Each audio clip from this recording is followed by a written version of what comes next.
Perfecto, bueno, muchísimas gracias por la invitación y gracias a todos los asistentes y efectivamente a esa puntualidad porque denota y evidencia el interés que hay sobre el tema. Quiero saber si todos me escuchan bien, si todos me ven bien en la presentación perfectamente para poder ya darle inicio a este tema que nos invita hoy Intertech a hablar, que es de suma importancia para todos. ¿Todo ok? Ujú, sí, ahí te vemos y te escuchamos bien. Perfecto. Listo, bueno, entonces, como para iniciar este proceso tenemos una pregunta, ¿no? Hay una moda, digamos, en este punto de la vida, que es hablar de cambio climático. Todos los días estamos oyendo que esto está pasando, hay películas de esto, está en los medios de comunicación, en las redes sociales, cuando nos encontramos con amigos estamos hablando del tema, ¿no? ¿Es una tendencia o es una necesidad? Hoy vamos a ver y al final entenderemos y tomaremos nuestra propia respuesta, yo creo, y decisión, si es una tendencia o es una necesidad. Este proceso de cambio climático, todos los días estamos viendo que nos están bombardeando con una serie de información, una cantidad de información, noticias, donde nos dicen, por ejemplo, que el mundo esta semana, la semana pasada, fue el registro de la temperatura más alta de la Tierra. Y por otro lado, entonces en la India hay unas inundaciones muy fuertes y por otro lado en Uruguay las reservas de agua se están disminuyendo fuertemente por estas alzas en temperatura. Y hay tormentas intensas en Vermont. Y por otro lado, entonces registramos récords en temperatura en todos los países del mundo y entre esos México, que tiene y registra el mayor aumento de temperatura de toda América Latina. O sea, todos estamos sufriendo lo mismo, pero unos más que otros, ¿no? Y empezamos a tener este tipo de escenarios y este tipo de información que nos empieza a generar dudas sobre si esto es un bombardeo de información para generarnos algún tipo de sentimiento o pánico, o realmente está pasando algo puntual en la Tierra. Y esa pregunta todos nos las hacemos y entonces viene una palabra que se llama cambio climático, ¿no? Estas dos palabras que oímos todos los días y que lo que significa realmente el cambio climático es que aumentó en intensidad y frecuencia los fenómenos climáticos. Fenómenos climáticos como cuáles: viento, precipitación, granizo, fenómeno del niño, fenómeno de la niña, ¿no? Hoy estamos en un fenómeno del niño aumentado absolutamente en intensidad y frecuencia. El fenómeno del niño siempre ha estado acá, siempre ha sido presente, pero no de la misma manera, con la misma fuerza. Por eso estamos diciendo que tenemos un récord en temperatura, porque siempre el fenómeno del niño pues aumenta temperatura, pero no a este nivel, ¿no? Desde el que estamos sintiendo y viviendo en este punto de nuestra historia. Entonces, este cambio climático, los científicos se han dedicado a demostrarnos con pruebas que existe un cambio en el clima, un cambio en la temperatura, como lo ven en la primera gráfica, en la gráfica de arriba, y un cambio que esa temperatura empezó también a generar en la superficie del océano, en las superficies de los polos y en el nivel del mar. Entonces, en la parte de arriba ustedes ven que hay una gráfica donde en 1880, si se dan cuenta, había una variabilidad climática, que es la variabilidad que es normal. Entonces hay invierno, hay verano, hay época de lluvia, hay época de sequía, normal. Y esto pasó durante 40 años, hasta 1920. Pero en 1940 empezó a subir, si ven, desde el 20 al 40 empezó a subir la temperatura de menos 0,2 a 0,2. Eso quiere decir que es un aumento de la temperatura en 0,4 grados centígrados en un periodo de 20 años. Y este era el comportamiento normal de nuestro clima en la Tierra. Pero ¿qué pasó acá en 1940? De 1940 a 1980 se estabiliza esa variabilidad climática y estamos en ese mismo rango de temperatura. Pero en 1980 se esperaba que aumentara durante 20 años, como estaba pasando antes, 0,4 grados centígrados, como era la dinámica del clima en nuestro planeta. Pero ¿qué pasó? 1980, 2000, 2020 y entonces nunca paró, nunca volvió a estabilizarse y no fueron 0,4 sino es 1,5 que es lo que estamos ahorita enfrentándonos a ese aumento de temperatura en grados centígrados. ¿Qué quiere decir esto? Que el comportamiento de la temperatura de la Tierra cambió desde 1980 hasta hoy y no nos está demostrando en ningún punto de la Tierra que esto vaya a parar, que vaya a dejar de subir la temperatura de la Tierra.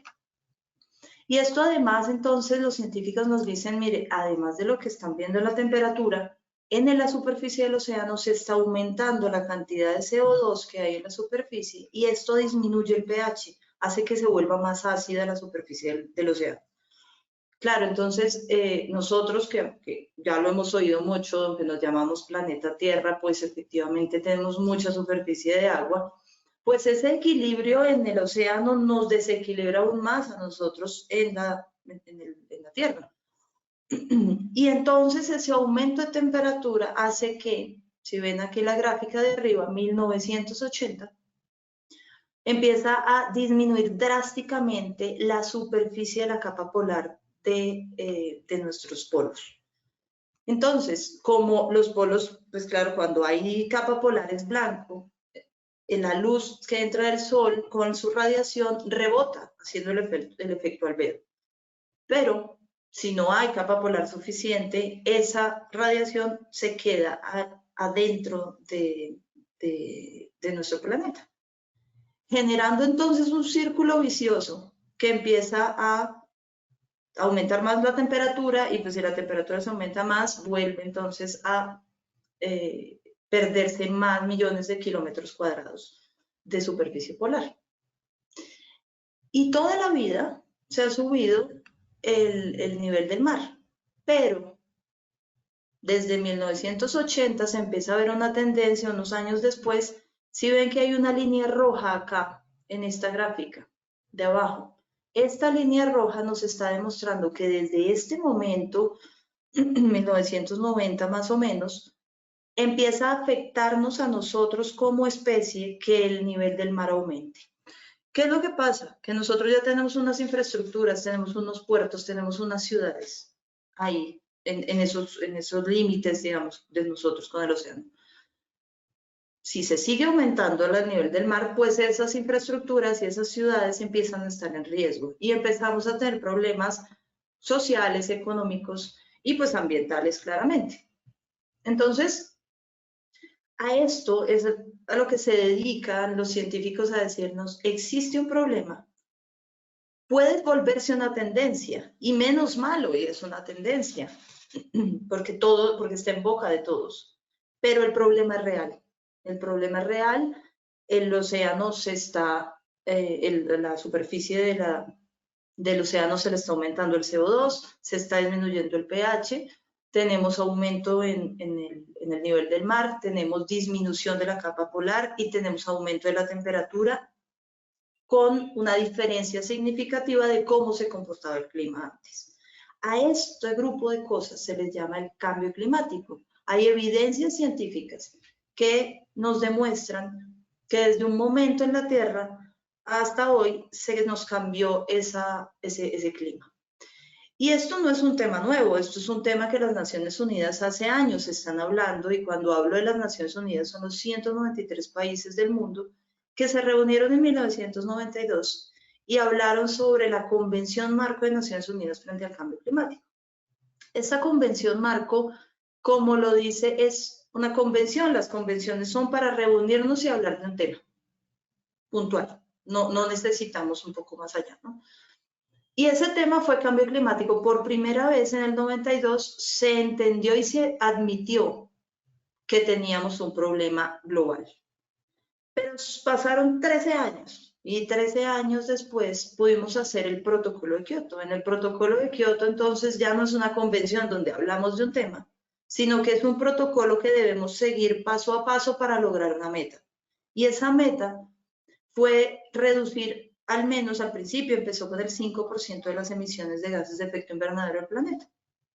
Gases de efecto invernadero que provocan una acumulación en la atmósfera de estos gases, y estos gases tienen la capacidad de almacenar la radiación solar. Por eso es que generan este cambio aquí adentro de nuestra atmósfera. Entonces dijeron, como el problema son los gases de efecto invernadero, entonces vamos a reducir esos gases. En el protocolo entraron todos los países del mundo y tenían unas obligaciones puntuales. Y nació entonces en ese momento algo que se llamó la responsabilidad común pero diferenciada. No tenemos el mismo compromiso de reducción. Un país, por ejemplo, como China, al compararlo con Perú, o un país como Estados Unidos al compararlo con México, o un país como Japón al compararlo con Colombia. No es lo mismo, claramente, no somos países iguales, ni económica ni socialmente, y por lo tanto tampoco somos ambientalmente iguales. Entonces la responsabilidad de un país como China, Japón, Canadá, Francia es mayor a un país como todos los que estamos presentes acá en este web. Ahí nació esto que, aunque parece obvio, fue una discusión bastante larga y ardua para que los países estuvieran de acuerdo, que todos teníamos una responsabilidad, pero era diferenciada. En el protocolo de Kioto muchas cosas no funcionaron adecuadamente, pero dejaron, digamos, ese camino ya abierto, recorrido para poder generar entonces un cambio real, que es el que estamos viendo hoy en el marco del Acuerdo de París.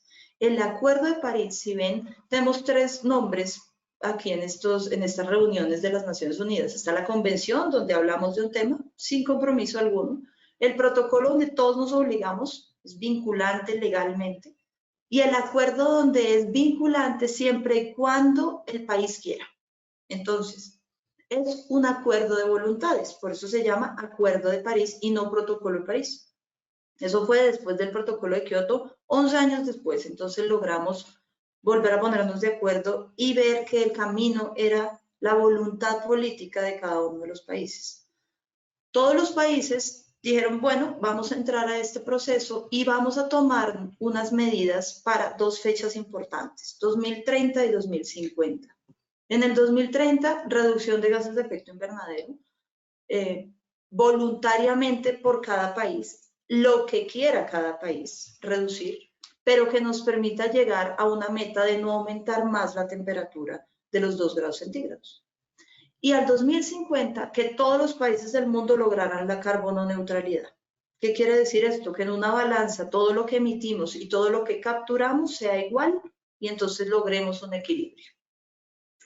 Esas son las metas que tenemos hoy en el Acuerdo de París. Todos los países presentes en el webinar hacen parte de ese Acuerdo de París. Los 193 países del mundo están en ese acuerdo. Y entonces todos los países dijeron, bueno, vamos a poner en la mesa cuántas son nuestras toneladas de CO2 equivalente que cada uno está emitiendo asociadas a las operaciones y actividades que hacemos dentro de nuestro país. Y aquí les muestro el top 10 de los países que más contaminan en el planeta. Y entonces está China, pues de primero, Estados Unidos de segundo. Todos los países del mundo generamos 36.000 millones de toneladas de CO2 equivalente al año. Y China, de esas 36.000 millones, tiene 12.500. Pues claramente China tiene una responsabilidad muy fuerte. Y estos 10 países representan el casi 70% de las emisiones del mundo. Es decir, 183 países del mundo tenemos el 31.1%. Ahí está evidenciada la responsabilidad tan grande que tienen estos 10 países frente a todo el mundo y tienen una responsabilidad que es económica. Ellos deben poner sobre la mesa en el Acuerdo de París dinero para poder hacer acciones que permitan el desarrollo sostenible, desarrollarnos limpiamente, desarrollarnos descarbonizando nuestra economía. De ese 31.1%, Latinoamérica, América Latina y el Caribe, tenemos el 8.4%.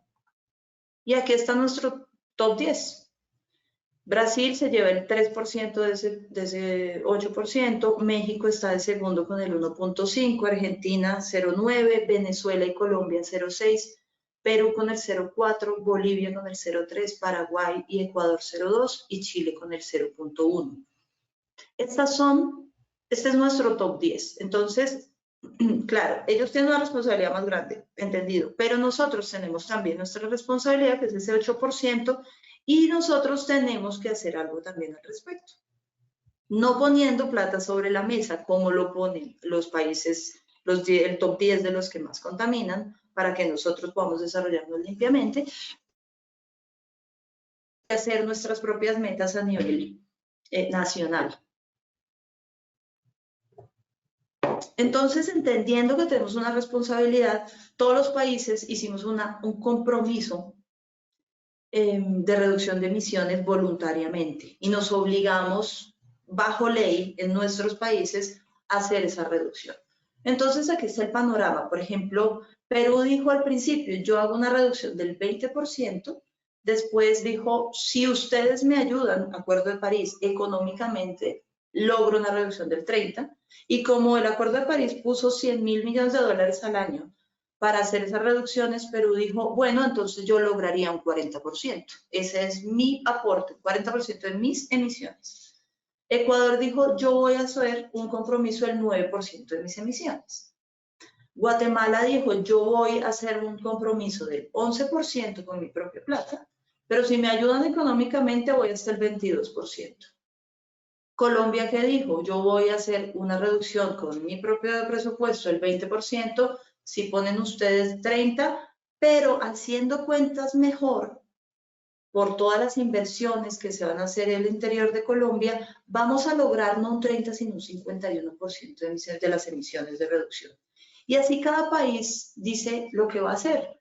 Pone una meta inicial más conservadora, claro, y después va viendo hasta dónde logra llegar.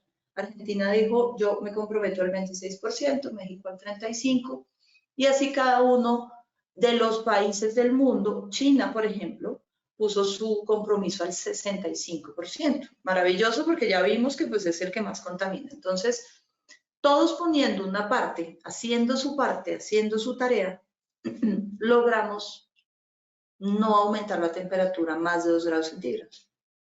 Entonces, ¿qué pasa? Al interior de cada país, los países dicen, vamos a hacer unas medidas específicas de energías renovables, protección de los bosques, buenas prácticas agrícolas, transportes limpios, gestión de residuos y la mejora de los procesos industriales. Y cada sector económico empieza a comprometerse, pero cada sector está conformado por empresas. Y si las empresas no se comprometen, es muy difícil que los países logremos este tipo de compromisos a nivel internacional. Por eso es que hoy, como tendencia, se muestra la necesidad de entrar a este proceso de reducción de emisiones. Pero para entrar al proceso de reducción de emisiones, yo primero debo saber cuánto emito. O si no, me vuelvo responsable de un todo, pero yo no soy responsable de todo, soy responsable de un pedacito. Y ese pedacito es la huella de carbono, que es la huella de carbono de mi compañía, es la huella de carbono de mis actividades asociadas a la producción de un elemento específico que estoy vendiendo o un servicio que yo estoy generando. Y esa huella de carbono, que se conoce como huella de carbono, pero realmente se llama el inventario de emisiones y remociones de gases de efecto invernadero, es la herramienta de gestión más poderosa que hoy podríamos tener si la hacemos bien. Y cuando digo que la hagamos bien, es que usemos las metodologías que son las adecuadas para esto. Hay dos metodologías que son muy famosas, que son la del Greenhouse Gas Protocol, que es la que ven acá abajo, y la del IPCC. IPCC es el Panel Intergubernamental de Cambio Climático de las Naciones Unidas. Este panel tiene las directrices más completas que tenemos hoy en el mundo para generar una huella de carbono, para calcular una huella de carbono. El Greenhouse Gas Protocol es una adaptación del IPCC para que sea un poco más fácil y más fácil hacer el proceso. Podemos usar cualquiera de las dos metodologías. Se parecen, son las mismas, de hecho. No usemos otras, porque de aquí es de donde viene la seguridad que tengo de que mi empresa realmente está generando una emisión o no. Es la herramienta de gestión que nos permite apoyar, hacer todas nuestras decisiones, tomar nuestras decisiones estratégicas para crear valor. Todas las fuentes de emisión de una huella de carbono, todos los puntos que generan emisión, logran están asociados, perdón, a un recurso natural, energía, a combustible, a uso de papel, ¿no? Cualquiera está asociado. Entonces, si yo logro reducir esas emisiones, estaré reduciendo la cantidad de recursos que estoy usando y por lo tanto ese recurso que está ligado a lo económico me hará reducir económicamente la operación de mi compañía por producto o por servicio. Entonces, si yo lo manejo bien, es una herramienta de gestión empresarial para tomar decisiones y crearle valor a la empresa. Es claramente una cuantificación de cuántos son mis gases de efecto invernadero asociados a la actividad y operación de mi compañía. Teniendo entonces yo esa huella de carbono calculada, debo reportarla bajo unos estándares que sean compatibles con todo el mundo. Si yo lo calculo aquí en Colombia, mañana voy a compararme con una empresa en México y México, si lo reporta de la misma manera, podemos compararnos. Si lo reporto y quiero hacer una comparación con Panamá, también puedo hacer, siempre y cuando utilice el estándar de reporte mundialmente reconocido, que es la ISO 14064. Norma técnica en su parte 1, esa norma tiene 3 partes, pero en la parte 1 nos permite decir cómo, nos da la guía de cómo reportarla y hacer un informe, una declaración de gases de efecto invernadero. Esa declaración viene entonces en 6 categorías que antes se les decía alcances. Seguramente ustedes ya lo han oído, era alcance 1, 2 y 3. Ahora es lo mismo, pero con unos puntos adicionales. El alcance 1 anterior es la categoría 1, que son todas las emisiones y remociones directas de gases de efecto invernadero. Todo lo que es propio, operado por nosotros, eso es lo que va en la categoría 1. En la categoría 2, todas las emisiones indirectas por energía. Cuando empezamos a hablar de indirectas, desde la categoría 2 hasta la 6, es que no son propiedad de la compañía, son de otro. ¿Pero otro qué? Otro proveedor mío. Entonces, yo necesito de la energía, necesito del transporte, necesito de los productos para poder operar en mi compañía. ¿Debo reportarlo? Sí, pero como emisión indirecta. El dueño de esa emisión lo reportará en la categoría 1. No puede reportarlo pues como indirecta porque esa sí es propia de ellos. En la categoría 2 entonces están todas las emisiones que tienen que ver con energía del sistema interconectado nacional. En la categoría 3, todas las que tienen que ver con transporte, pero de otros proveedores míos. En la categoría 4, todas las emisiones indirectas de gases de efecto invernadero que están asociadas con el uso de los productos de la organización. Entonces, aquí viene, igual que las 5, un pequeño, parecieran lo mismo, pero no. La categoría 5 son de los productos utilizados por la organización, no de la organización, como en la 4. En la 4, ¿qué me dice? Es mi producto, digamos, si yo soy una empresa de hidrocarburos, mi producto es un barril de crudo. Ese barril de crudo es mi producto. Entonces, si yo quiero medir mi responsabilidad desde el barril de crudo hacia adelante, lo puedo reportar en la categoría 4. Si yo soy una empresa por ejemplo, papel, no, de energía, para entrar a la misma onda de la categoría 2. Yo soy una empresa de energía. Cuando yo soy una empresa de energía, mi producto es un kilovatio que sale al mercado. Entonces, ese kilovatio del mercado es el que yo voy a empezar a ver cuando lo utilizan otros, cuál será entonces mi responsabilidad por ese uso de mi producto. Mientras que en la categoría 5 es los productos de los demás, el papel o servicios, ¿no? En los residuos sólidos donde yo los estoy llevando para que se degraden, las aguas residuales donde yo los estoy llevando para que se degraden. Esos productos o servicios que utilizo yo para mi organización son los que van en la categoría 5. Y en la categoría 6 están todas las emisiones indirectas también, que provienen de otras fuentes. Si yo no puedo categorizarlas en las 5 categorías anteriores, entrará en la categoría 6. Esta es una categoría que casi nunca se usa porque son la mayoría de las emisiones del mundo, el 99.9% de las emisiones pueden estar categorizadas de la 1 a la 5. Para hacer la analogía de los alcances anteriores, teníamos alcance 1, categoría 1, alcance 2, categoría 2, y alcance 3 de la categoría 3 a la 6. Es lo mismo que estábamos haciendo antes en medición, pero tienen unos nombres diferentes.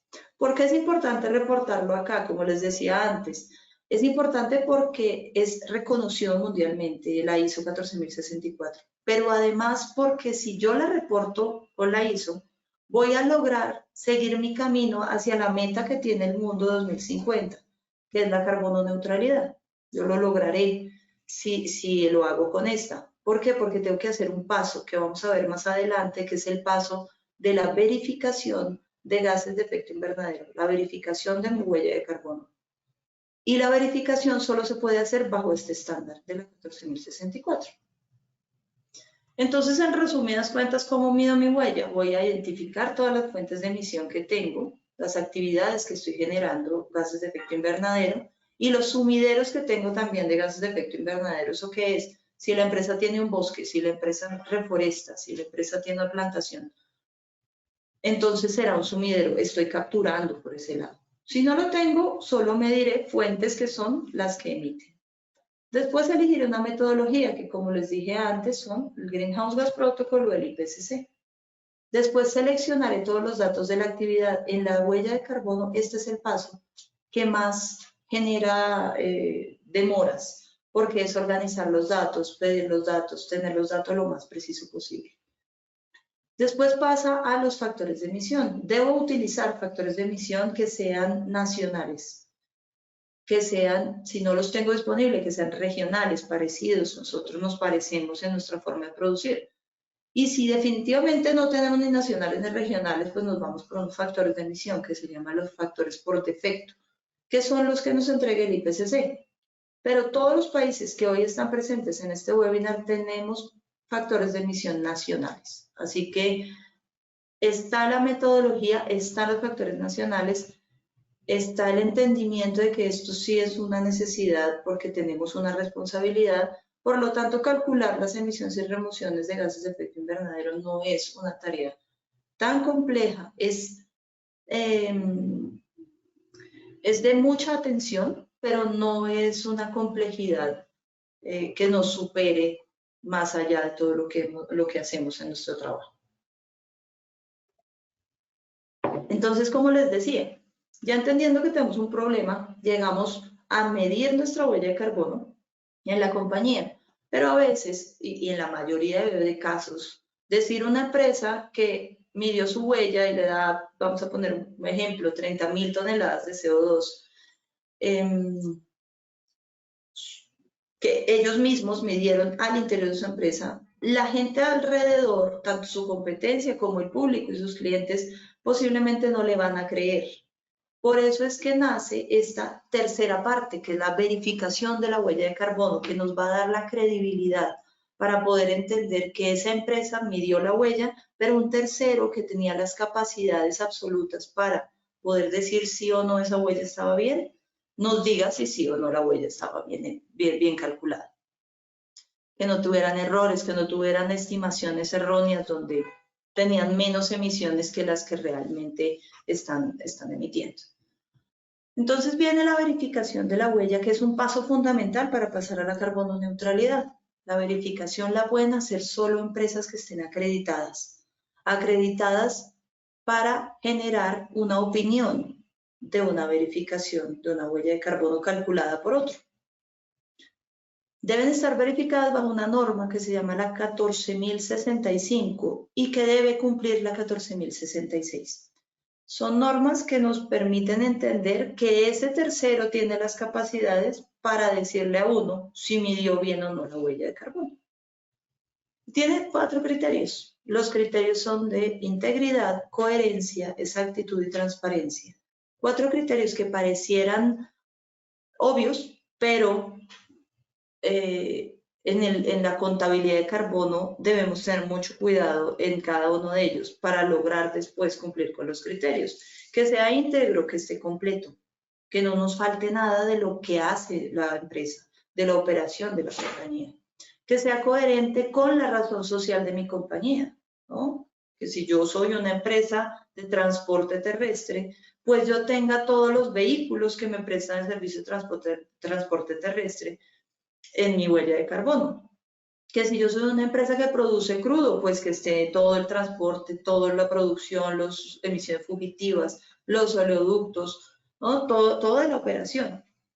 Eso es lo que busca, que sea coherente, que sea íntegro, que sea exacto, lo más exacto posible humano, ¿no? Siempre vamos a tener, sí vamos a tener un error, pero que ese error sea el menor posible, que los datos sean lo más exactos posibles, que los factores de emisión sean nacionales, y así voy a disminuir que tengo un error, voy a disminuir la incertidumbre de mi emisión, de mi huella de carbono. Y la transparencia, que es el último criterio, es pues que sea transparente la información que estoy poniendo sobre la mesa, que todo lo que esté usando, todos los elementos y números que estoy usando, los reporte en mi inventario y que cualquier persona pueda verlos, que yo tenga soportes sobre los datos que estoy utilizando para que no genere duda que hay algo que uno no esté viendo por ahí y que de pronto no se estén ocultando. Con esos criterios, la ISO 14064 en la parte 3 nos dice si una huella de carbono está bien medida o no. Esa es la verificación de una huella de carbono. Verificación que se hace a grandes rasgos en dos etapas. Una etapa de planificación y revisión de escritorio y la segunda etapa de revisión de las correcciones y la generación de la opinión de la verificación. Cuando yo hablo de la revisión de escritorio es que primero uno debe verificar lo que la empresa que pide esta verificación realizó. Cálculos, soportes y el informe. A ver si todo coincide. Se analizan los datos, se miran matemáticamente los cálculos si funcionan, si están bien o no hechos y se evalúa la importancia de los errores materiales. ¿Esto qué quiere decir? Puede haber errores, claro, pero se permite, un error máximo, que puede ser de un 5 o un 10%. Si los errores encontrados superan ese 5 o ese 10%, entonces las verificaciones empiezan de nuevo porque la declaración de los gases de efecto invernadero no fue correcta por la empresa. Pero si estos errores son de un 2%, de un 1%, de un 4.9%, entonces uno puede seguir y solicita unas aclaraciones y modificaciones a la empresa para que los modifique y haga esos ajustes que no superaron el error permitido. Y entonces ahí viene la segunda revisión, donde entonces se logra revisar esas aclaraciones y elaborar un informe y generar una opinión. Se genera una opinión positiva, negativa o con condiciones, dependiendo de lo que el verificador encontró en esa revisión documental. Ahora bien, si la empresa dice, yo todavía no estoy preparado, yo hice mi huella, yo todavía no estoy tan preparado para decir, para mandarme pues de una vez una verificación, para irme a una verificación. Entonces, si yo no necesito una opinión inmediatamente, puedo hacer una cosa que se llama el compromiso de procedimientos acordados, que es le dicen, digamos, coloquialmente se le dice a eso preverificación, que es, pues, antes de la verificación revisemos si está bien para no entrar en un reproceso en la verificación. Ese compromiso de procedimientos acordados genera un informe que le señala a la compañía dónde están los errores que deben modificar. Pero si la empresa, por algún tema específico comercial o de accionistas, requiere ya mismo una opinión, se va entonces a una verificación directa. Esa verificación es la que acabamos de ver cómo se hace y si nos entrega una opinión de verificación, que es, como les decía, es una opinión positiva, negativa o con condiciones. Cuando no necesito opinión y me voy aquí al compromiso de procedimientos acordados, desde este informe ya puedo irme de nuevo, ahí sí me puedo ir a una verificación directamente y voy a tener mayor seguridad en mi proceso.